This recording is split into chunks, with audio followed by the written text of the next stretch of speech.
بسم اللہ الرحمن الرحیم۔ اچھا یہ بات یاد رکھیں، اگر کسی کی ہوا خارج ہو جائے مجمع میں تو اس پہ ہنسنا نہیں چاہیے۔ آپ صلی اللہ علیہ وسلم نے اس پہ بہت سخت تنبیہ کی ہے۔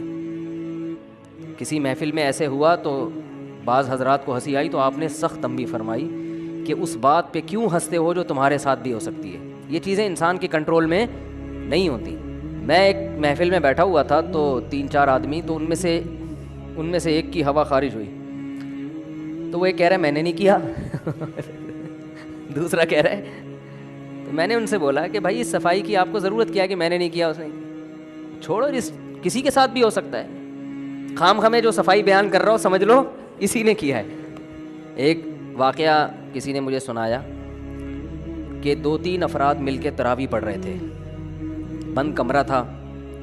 اب کسی کی ریح خارج ہوئی نا، تینوں امام کی ہوئی ہوگی یا ان 2 مقتدیوں میں سے کسی کی ہوئی ہوگی، ریح خارج ہوئی تو بدبو بہت زیادہ آ گئی، ہو سکتا ہے کسی کے ساتھ بھی۔ اتنی بند کمرہ تھا تو اتنی اسمیل تھی جس سے اندازہ ہوا کہ تینوں میں سے کسی کا وضو بولو بھائی ٹوٹا ہے۔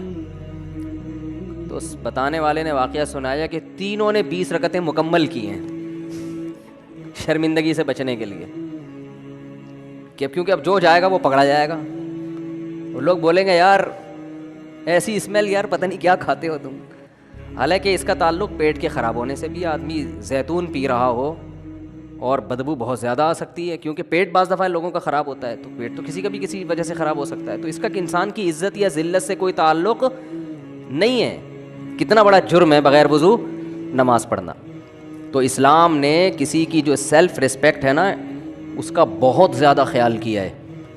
نہ تو شرعی حکم میں تبدیلی ہوگی کہ بغیر وضو نماز ہی پڑھتے رہو، تو بہت بڑا جرم ہے، لیکن عزت کا بھی خیال۔ یہی وجہ ہے کہ علماء نے مسئلہ بیان کیا ہے کہ نماز کے دوران کسی کا وضو ٹوٹ جائے تو ناک کو یوں کر کے نکلے وہ، کیوں؟ اگلا سمجھے گا نکسیر پھوٹی ہے، ناک پکڑ کے نکلے گا تو شاید کیا ہوا ہے، نکسیر پھوٹتی ہے نا، بلیڈنگ شروع ہو جاتی ہے ناک سے۔ تو اس میں جھوٹ بھی نہیں ہے کہ بھائی ناک پکڑی ہوئی ہے، ہماری مرضی، ہم جو چیز پکڑیں، ٹھیک ہے نا، کان پکڑیں، ناک پکڑیں، ہمارے پارٹس ہیں نا تو ہم ناک پکڑ کے نکل رہے ہیں، تو یہ جھوٹ بھی نہیں ہے، لیکن یہ میسج جائے گا کہ بھائی کیا ہے۔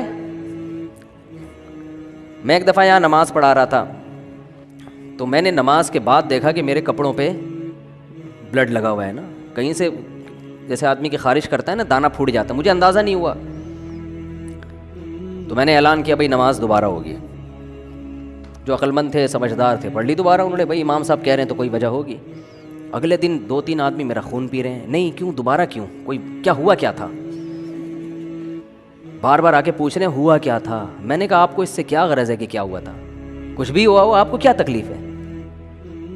تو جو امام سے پوچھ رہا ہے نا کہ نماز دوبارہ کیوں پڑھوا رہے ہو، وہ فسادی ہے، وہ کیا ہے، فسادی۔ کسی کے ساتھ کسی بھی ٹائم پہ کوئی بھی عذر ہو سکتا ہے،